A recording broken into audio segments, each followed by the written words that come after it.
Hello, welcome to day 13 of the COVID-19 Lieder A to Z. Unlucky for some, but hopefully not for you, because today we're back with Schumann for his work Liederkreis. Now, if you follow Schumann, or if you follow Lieder, or if you are a fan of classical music in any way, you might know that Schumann wrote two works entitled Liederkreis. Today we're going to be looking at the first one, Opus 24, which is the lesser known of the two, Opus 39 being the more famous. It has quite a distinctive start. The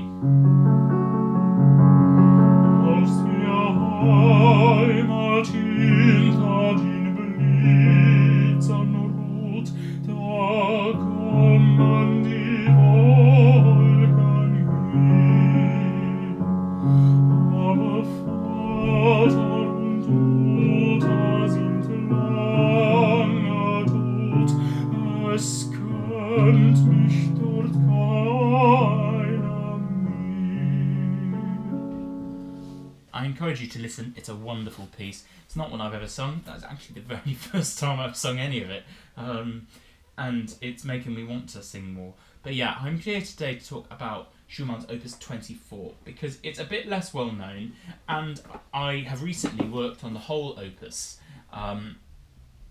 and I've loved doing so. And what I'm hopefully going to do is I'm going to post you a link to a recording of myself singing it with Ewan Guilford. We might do some excerpts, we might do the whole thing. I need to consult with Ewan before I do that. He's a great friend and a lovely pianist, and we had a real ball. It was actually the last live performance I did before this whole crazy COVID thing began. As far as I know, it was actually the last performance at the Opera House before it closed down, which is quite a privileged thing, and we were playing on a new piano and the donors of that piano were there, so it was a really special occasion, sharing a concert with a colleague, Dervla Ramsey from the Opera House Chorus, and she sang Schumann's Frauenleben und Lieben, a woman's life and loves. She sang beautifully, and it was a really lovely event. We had a lot of fun. We went to a pub and then everything closed, so my goodness, it feels like a long time ago now. But yeah, so we're going to be looking at this opus that I sang that day. Now, before we do, we should talk about why has Schumann been lazy and labelled two works the same title, which are totally different. Liederkreis. You might think they're settings of the same poems. That would be incorrect.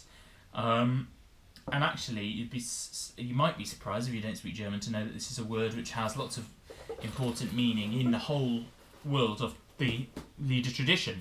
Liederkreis means song cycle. Now, I may have used that word when I spoke about Dichterliebe back on day 4 and 5. I know we spoke about what a song cycle was a bit there, but it's a really interesting and broad topic. It's a term that was used in the time of Beethoven and the early and mid-romantics to refer to a group of people who would actually get together and perform music. So it's actually a very literal interpretation of a circle of song. But it was a term that was adopted by critics and analysts as well as composers to refer to a group of songs which had in some way a relation to one another. There's reams of scholarship on this. I've actually got a book coming by Laura Tunbridge, which I'm going to read, called The Song Cycle, which I'm really excited to learn more. But the readings I've done it's one of these subjects where a lot of people disagree about what the first song cycle was, what it really means to be a song cycle, how should you perform them, X, Y, Z. I had the privilege to meet with Laura recently and we spoke about Lieder, and it was fascinating to hear her embracing the idea of throwing caution to the wind a bit and actually not being so gospel-like with these song cycles. But yeah, the basic understanding I have of the term Liederkreis or song cycle is a group of songs which have a theme joining them, either musical or a story or a poetic theme. So it might be a set of songs about love. I mean, they usually all are, right? All songs ever. But, you know, it might be a set of songs about the death of a child, like Kindertotenlieder, we spoke yesterday. So they may not span a narrative, but they're 5 songs within the same theme.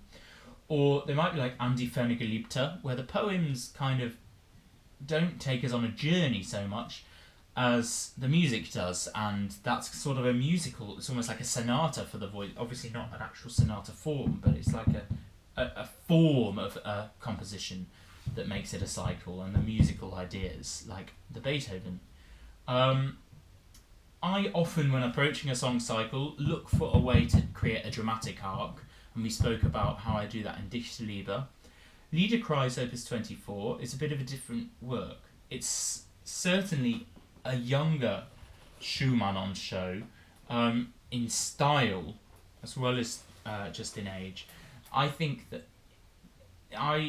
there's a lot of similar themes to Dichterliebe. It's about romance and it's about the pain caused by that. But I think that it's all a little bit less intense in terms of, I imagine, a younger character. So I'm playing with a shaky egg, which is probably awful for the camera. I think of it as a character who is younger. This is a sort of first love situation, so we're looking around the sort of 19 age, I imagine. Someone who has some independence and has gotten lost, wrapped up in this love. But there's lots of emotions in this, and I think there's a lack of... neighbours are doing the floors as well, isn't this exciting? This is COVID leader. I think there's a lack of refinement, a lack of control, self-control, lack of patience, and that's how our cycle begins. And what I'm going to do is similar to Dichterliebe. I don't really have a plan. I just like to show you this set and encourage you to kind of listen on and get to know them. Hopefully, you'll be able to enjoy our performance, which, you know, it's a live recording, so there are a few mistakes, a few dodgy page turns, and me tripping over my tongue, which does happen, however well prepared you are. I find, especially when you know there's a recorder in the room, as this has been proof of. But yeah, hopefully you'll enjoy that, and having a bit of an idea about the musical and the textual, let's say that's a word, structure, that will aid your enjoyment. So we start with this it's quite fiddly piano parts being Schumann. Actually, I think I can probably play most of Dichterliebe a bit better. This is really quite difficult. But we get this boom chink sort of introduction. Never played that right before, so celebration. So it's marked with two big long slurs over each hand.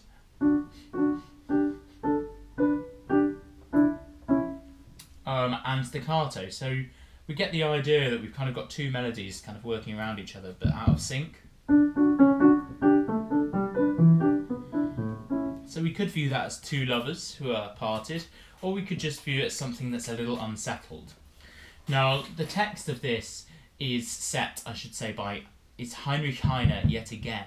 So Schumann really had a strong affiliation with this composer, this poet. The other Liederkreis is Eichendorff, so a different poet, but this is Heine Liederkreis. So we see Schumann has a strong relationship with the sentiments of this poetry. The text is, each morning I wake up and I ask, will my love come to me today? Every evening I sink back and I complain, also today she did not come. In the night time, with my sorrow, I lie awake and restless, and yet during the day, I walk round almost dreaming as half asleep. And that's our first song. So for me, it invokes that sense of youthfulness, that I don't necessarily think it's a negative song, even though you could interpret it as quite dark. I feel just the setting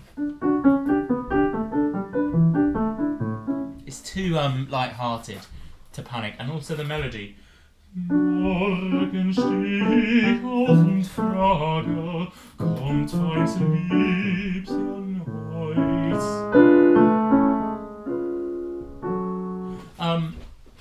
So yeah, I think it's quite light-hearted, but it is searching. So I think it's that sort of youthful, oh, when will she come and put me out of my suffering? So it could be actually that he expects her, or it could be that they've had a row and he's like, oh, well, she'll be back any day. So, oh, where is she? And I think that's where we begin, not really taking the severity of maybe the fact that this relationship is disappearing. Schumann helps us in our search for her with use of keys. So we start in D major.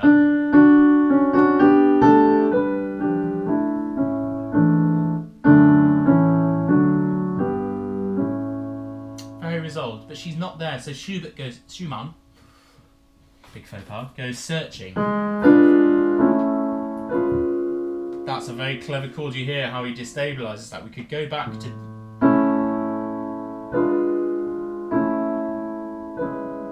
So it's a big difference. We could still go back. We could do that in a better voicing way, but we don't. We go...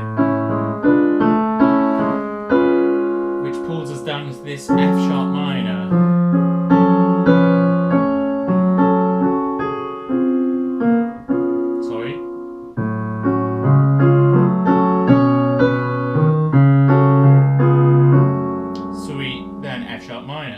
No luck there. So then we carry on our journey. The descending bass.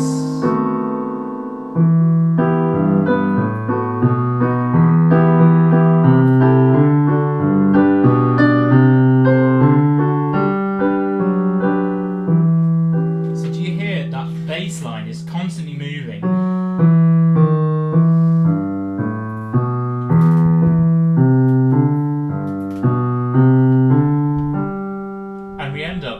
Semitone above for our next descending bass line, which is our final phrase. We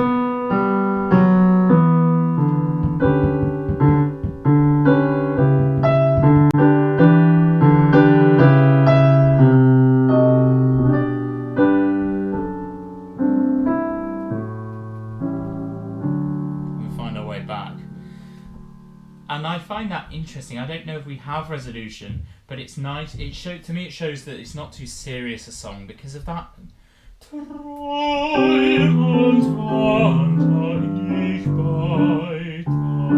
Almost every chord was on there.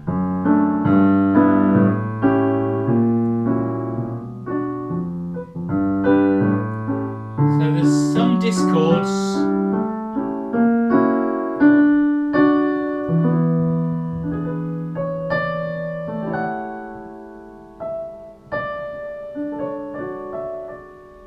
So for me, that first song ends very much like, oh, well, you know, she'll come. Then our journey begins. So this next song, I think of this as a group of emotional colours and scenarios, rather than a narrative, but stages in a romance falling apart and a first love and accepting that things must end if they're not right, sort of, that when you first have to realise that. And someone that's not that emotionally kind of vulnerable, but is quite egotistical. That's my view of this person. We get this fiery beginning. Now, I really encourage you to pay attention to Ewan's playing if I post it, because he plays this so fast and so perfectly. It's amazing. What we get is this. So that's very not perfect and very not fast. We have staccato.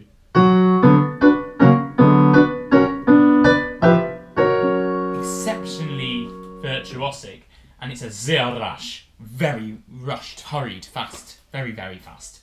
So we do, this is another song like Der Jäger, where we go as fast as we can, is my instruction to the pianist, and I will try and come. And the singer says, it drives me here, it drives me there, and still a few hours until she will return. The beautiful, the loved one, the most gorgeous Jungfrauen, young girl, young woman. So it's really indulgent, and we have this, es treibt mich hin, es treibt mich hier. He goes with the piano, es treibt mich hin, es treibt mich hier. Langsamer, straight away. So it's almost like, oh, noch weniger Stunden, dann soll ich sie schauen, sie selber die schönste der Stunden, Jungfrauen. Ignore that breath, that's not where I'd usually take it. But you hear, it's like it winds down, and then the piano hits us again.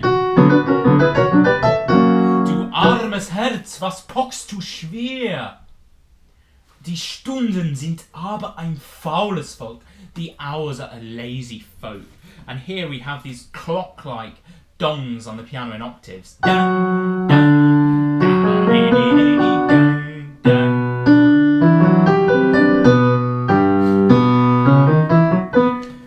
So they start on the beat. Die Stunden sind oh damn. Die Stunden sind aber ein faules Volk, sterben sie da. Now you hear on that one, the little da da dee dee dee starts to quaver early, and in my mind it's like he's trying to push time forwards, you know, in that kind of impatient way. So we get dum dum ba ba ba dee dee dee dee dee. Come on, dee dee, but it stays still and it still lands on the beat. Same trick again. Tummle dich, du faules Volk. Come on.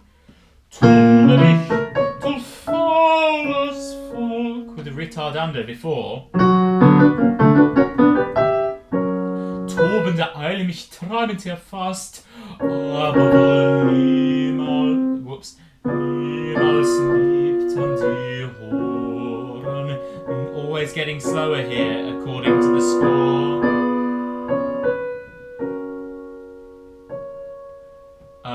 But it's like the well-loved hours. They're never, it's never coming, the well-loved hour. And then, heimlichen Grausamen Liebe verschworen, spotten sie Tückgestellt liebenden Hass. And then you get this incredible Schumann twice. Come on, Schumann play out, which I'm going to play slowly so you can hear how crunchy it is.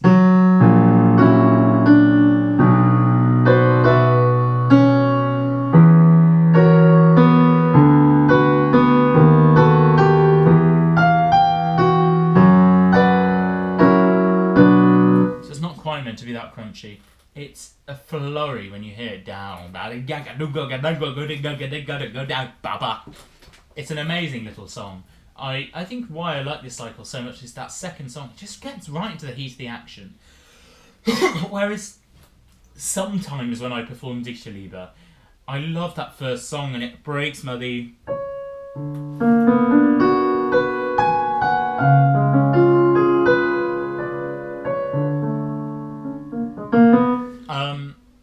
that is so stunning. But then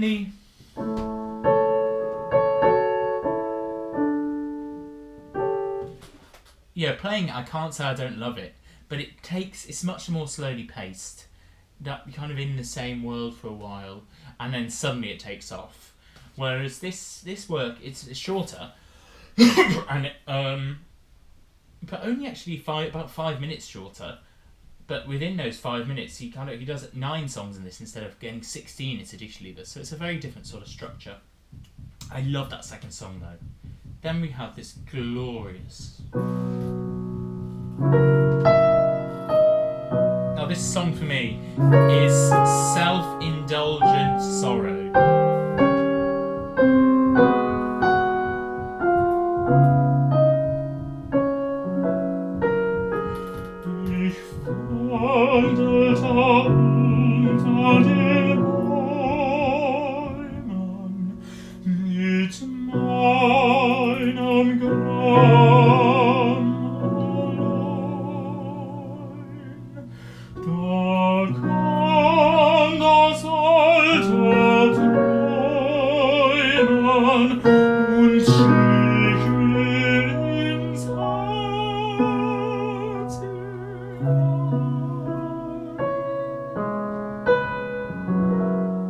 Forgive the vocalization of that.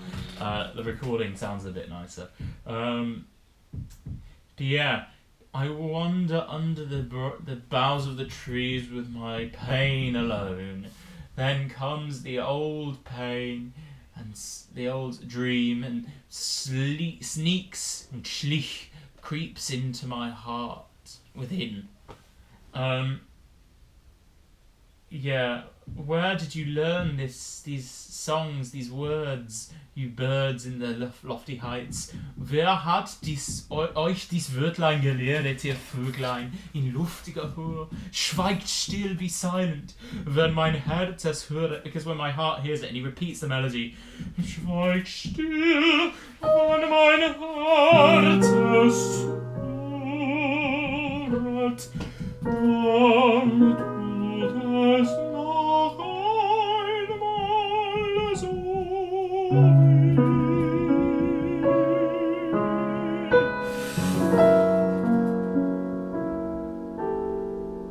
For me, it's all just a little self-indulgent. It's so stunning.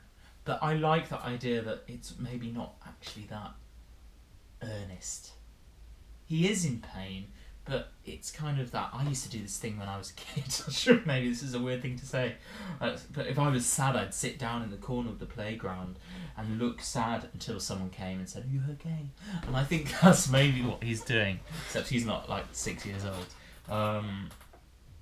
Then he has this stunning bit of music where he says, then comes the Jungfräulein, she's back, and she came here, he basically says. She came here and she sang it always. Where have the birds found this magical golden words that she spoke? So it's a bit like Die Geliebte, the songs that are being sung by the birds.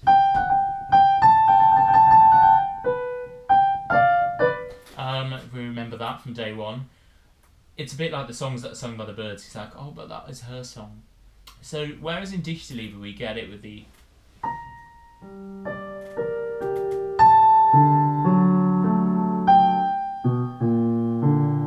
I can't remember that one from memory, sorry. But we get that kind of it's very zany. Here it's a little bit more, I don't know, delivered, projected. So I feel like it's to someone. For me, this whole cycle is sung to the audience. And I think that's an important question when you're performing. You ask, what are the contexts? And in Dichterliebe we spoke about him being in a bar. It's kind of like a theatre piece to me. Whereas this is like me telling you a story as it's unfolding or as it's just happened, and the different stages, giving you sort of snapshots. And so he goes into this, so the beautiful modulation.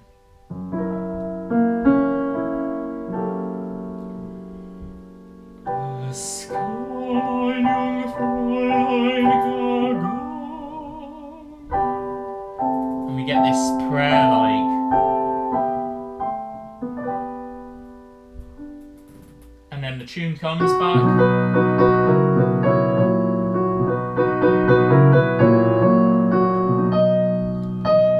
Instead of going up, he gets cut off. I have only sadness. Ich habe niemanden trau. Ich habe niemanden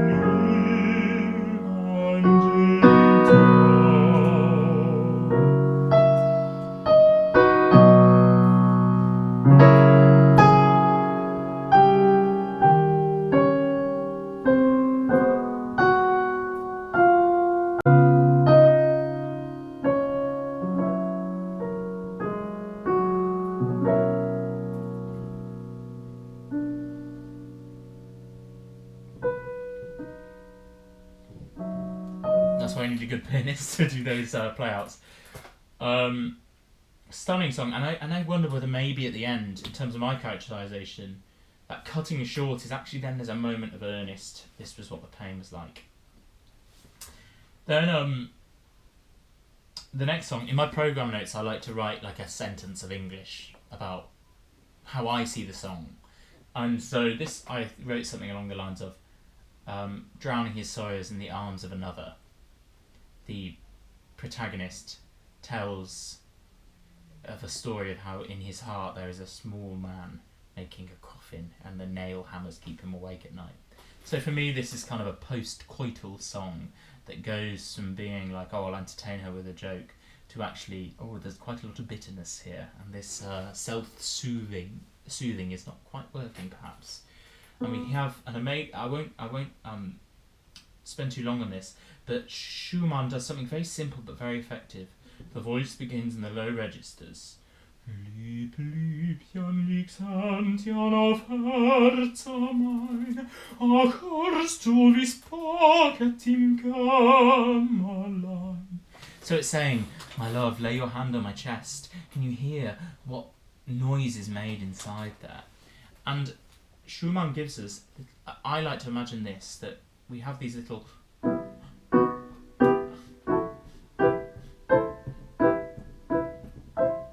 all on the offbeats.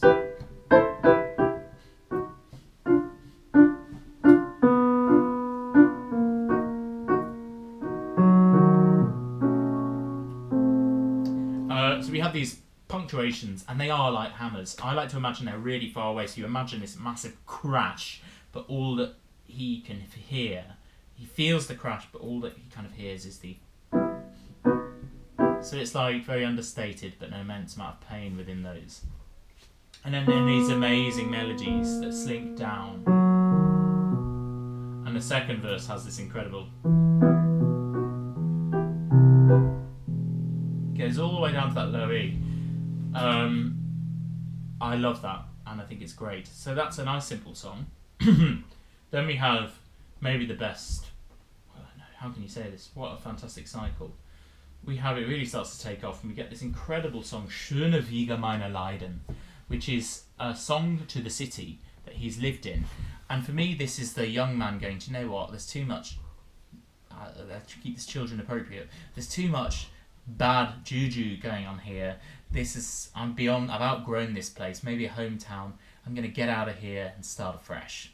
And so he's singing a farewell, and we hear the sounds of the waves and the river around this town as we do it, and it's an incredible song. So we start,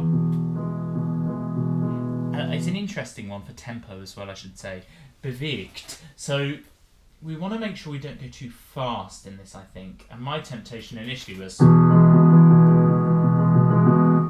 but as time's gone on, I kind of want it to feel quite steady and definitely in 3.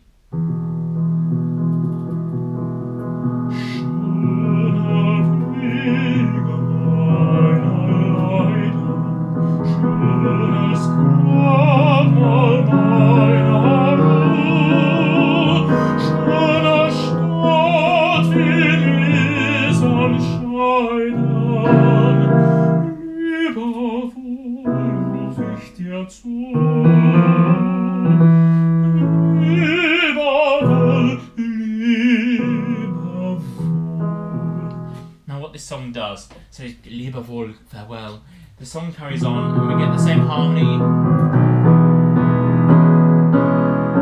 It's very dense, you can hear, and it's very driving.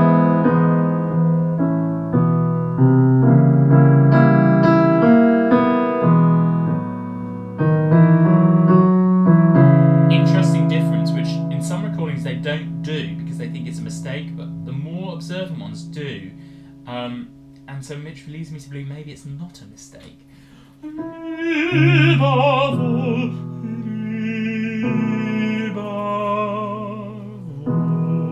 I really like actually, so I hope it's not a mistake. Then we get something that reminds me of Ich grolle nicht in dich, Liebe, crashing in.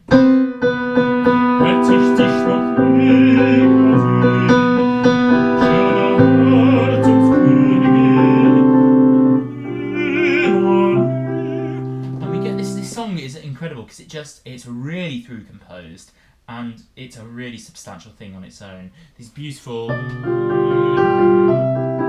pianistic.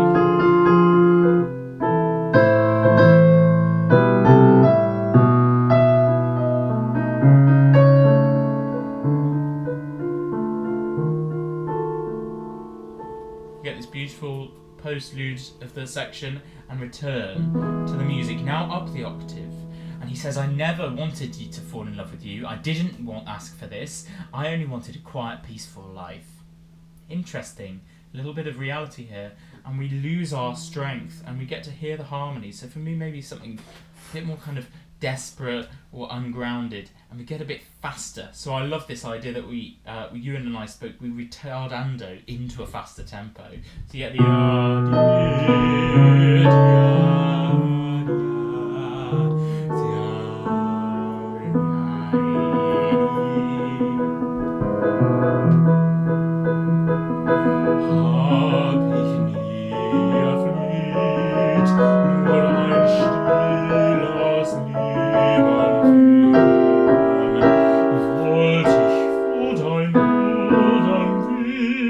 that melody, now higher.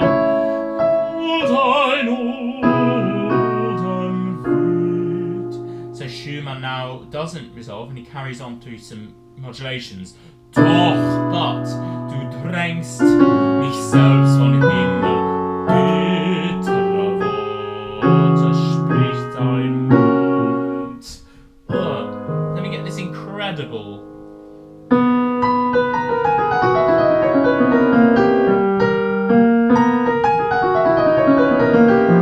only a true pianist can play this. This frenzy of piano notes, and that word is important because that's what he says. He says, inside of me a frenzy builds in my heart, and it's painful and krank und wund. Nasty words, not comfortable. And above this tumult, then we begin uns die Glieder matt und träge schlepp. Have you ever heard someone say you're schlepping? That means trudge. Very slowly in German. Schlepp ich fort am Wanderstab, bis meine Glieder Haupt ich liege.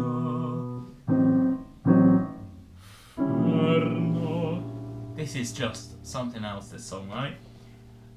So yeah, that's one to look out, the frenzy in the piano. Then we get this amazing modulation back. Far off in a cool grave. Gotten a bit dark. And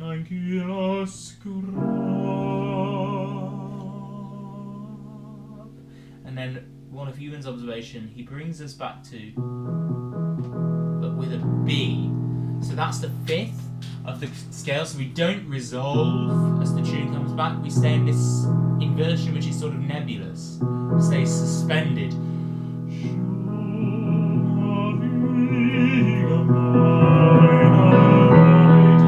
So for us, tempo resumes when we get back to E major.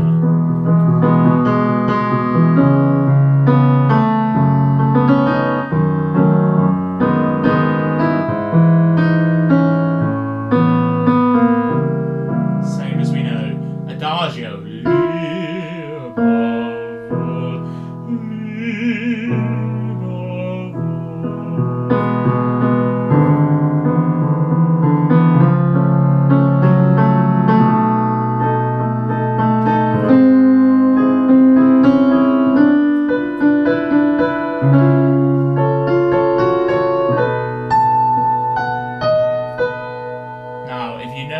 Liederkreis Opus 39, in the song Mondnacht, you get something that sounds a lot like this. Not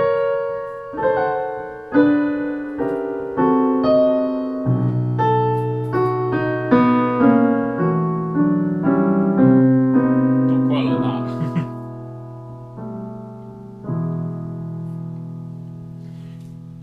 Schumann then bushes into something that's quite unlike anything in Dichterliebe, and we have this.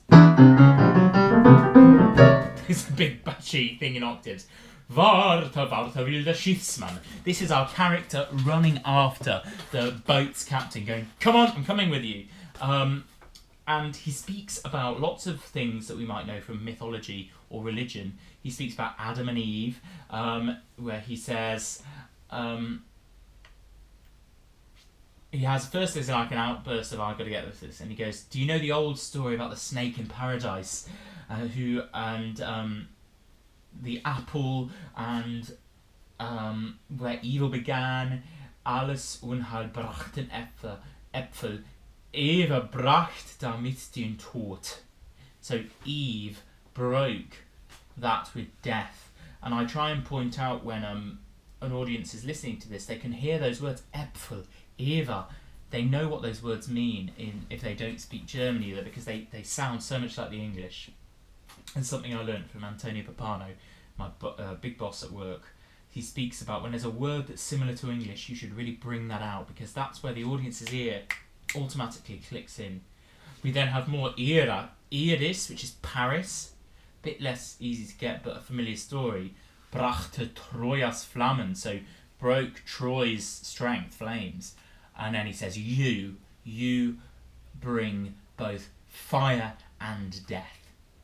And then it goes to a high A. So this is an incredible cycle, and I think the reason it's maybe not performed so much is because you look at the beginning as a tenor and you go, oh, it only goes up to an E, oh, boring. So you think baritone. Then a baritone might get it and go, oh, well, I'll do it in this key, and then they get to, kind of the second song, and there's lots of F sharps, and they're like, oh, well, that's not really my key. And then the third song has all these high G sharps in a very controlled way, so then it's tenor, but it's low in the middle, going up to high. And then you get to a song like this, and this could be more tenory if you tried. It sits around the what we call the passaggio in the tenor voice, and it goes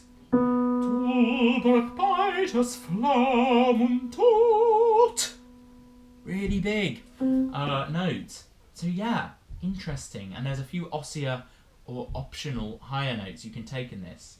And there's this amazing play out, and then you get this incredible scale where the piano almost just kind of tumbles down.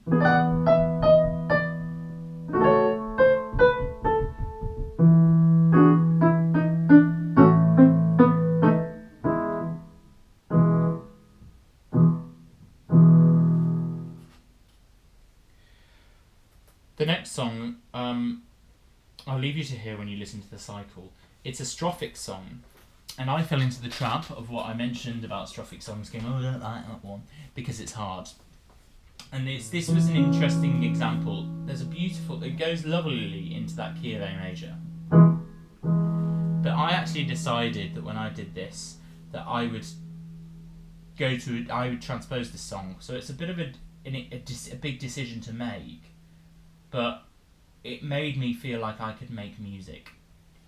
And for me, that's priceless. So instead of falling into A, we went to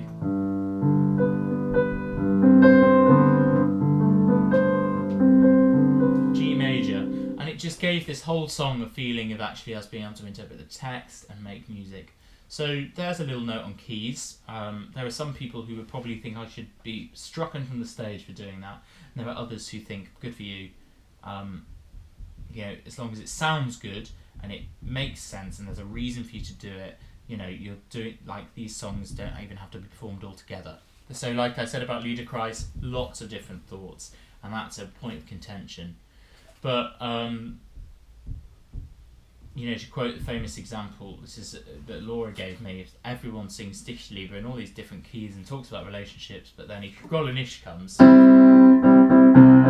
and they all sing it in the same key, because the baritones want to have a go at the high note, the tenors want to show off the high note, and the pianist, it just makes sense in C, and it can be sung by different people with different kind of optional notes. So then the key relations all go to pants anyway. So yeah, that was my decision for this. After we finished that beautiful song, you then get this very interesting piece, which is only 15 bars long. That's correct. And it falls into the minor, and it's like a march.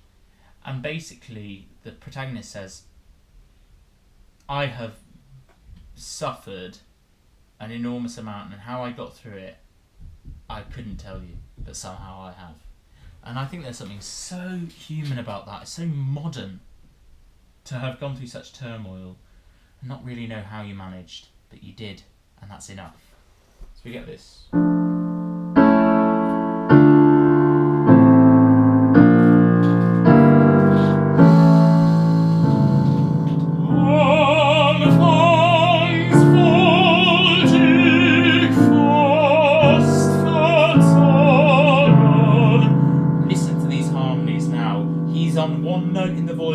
And there's a world of harmonic colour and pain.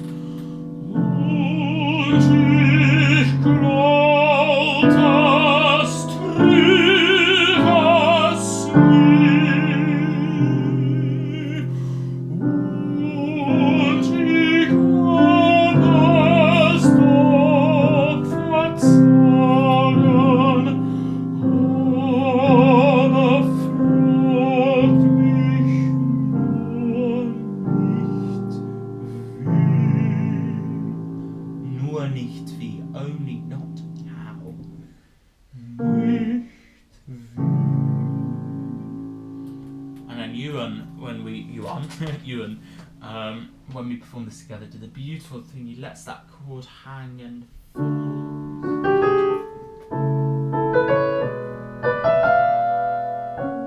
lets it be like a cadence, so the song feels seamless. And now you hear that amazing melody. This is really difficult to play on the piano again. We get this incredible rise, falls down.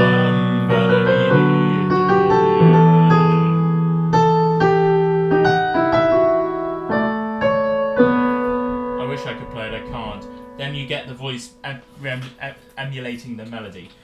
Mit Myrtal und Rosen, ewig und hold, mit Duftgern Zypressen und Federgold.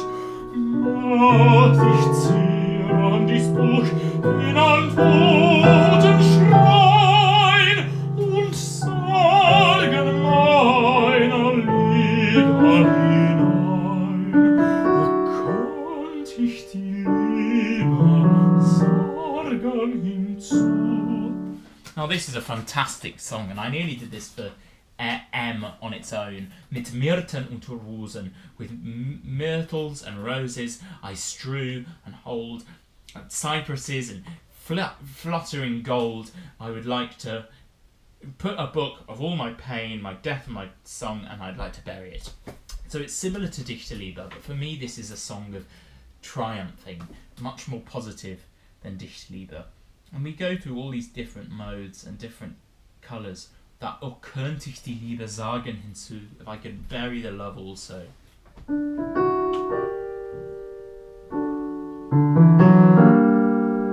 Quite amazing. Full of harmonic changes, which really speak for themselves. They don't warrant me analysing them because they tell you what they mean. Go into this B minor. Auf dem Grabe. So we hear Schumann's taking us in different keys with that rise up. Then he reminds us of the coffin nails. We get these offbeats. But here they're much more bright. Es blüht es hervor. Es pflückt man es ab. There's that word from the Im Frühling. Pflückt, plucked. And it's like flower blossoms. Whoops.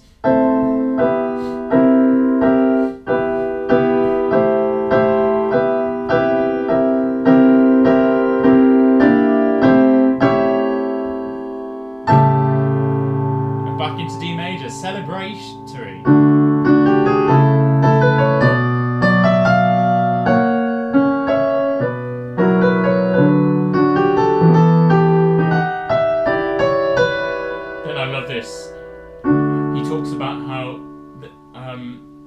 Here will be the leader that once so wild, like the lava of Etna, and they'll be completely changed. Bit Messiah, we shall be changed. Hier sind Lieder, die einst so wild wie ein Lavastrom, der den Erdner entquillt, der vor mir steht aus dem tiefsten Gemüt und rings viel blitzender Funken versprüht. Then he doubles the length, we get this. So we have to slow down less when we perform it, otherwise we go into a halt. Then we have a bit of indecision. Oh gosh. Different keys.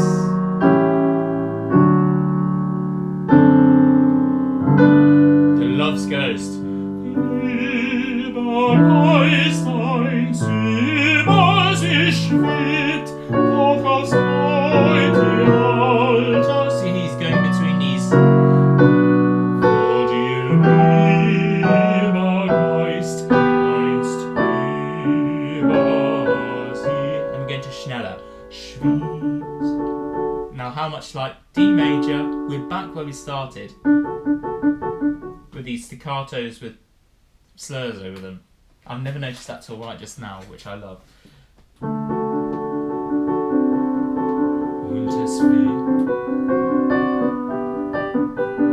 So if you actually look at the score, I'm going to do my weird picking you up thing and get my brightness down.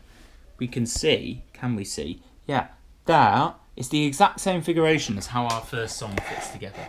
Isn't that just marvellous? And he sneaks it in because we're carried away with this world of this completely different place. And he has this amazing building up, just excitement all the way to the end.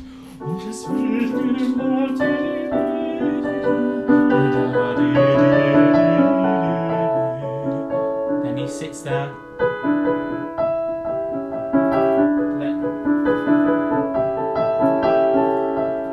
Back to D. And this is so indulgent. Listen to this.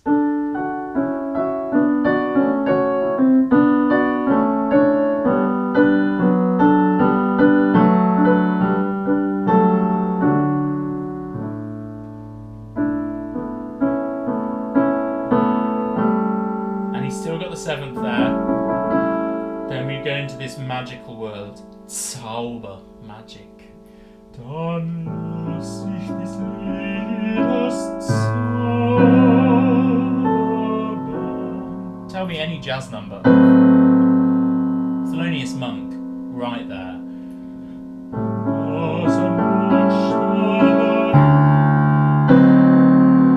Even juicier. That is. Like a jazz voicing with the low D. I don't even want to work out what it is because I'll just make an idiot of myself. Then he finishes in just my favourite. I prefer this. It's kind of like Dich Liebe in a way because it's a statement with simpler harmony, but this is just positivity. Sie schauen dir flehend ins schöne Aug und flüstern mit Wehmut und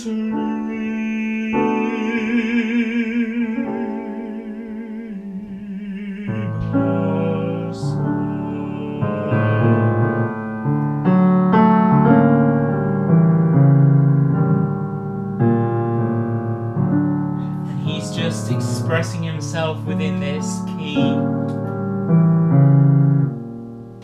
of D, just letting us rest there, knowing that we're here and we're staying.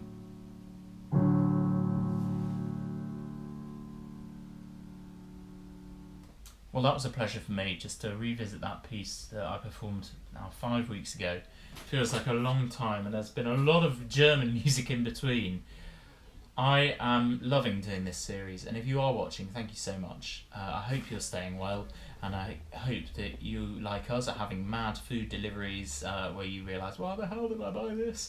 I'll probably take a still from each one of these videos and get fatter every day as I get more and more skilled in the kitchen. But yeah, thank you so much for following if you still are, and if you have been. This is one of the special ones for me. Schumann is a composer who I think my emotional side is just very in sync. Kind of the opposite of where I was saying with Mahler yesterday, where I just can't find that way in. Schumann, I just can't find my way out. Every bar gives me immense joy. And when I sing it, I don't want it to move on.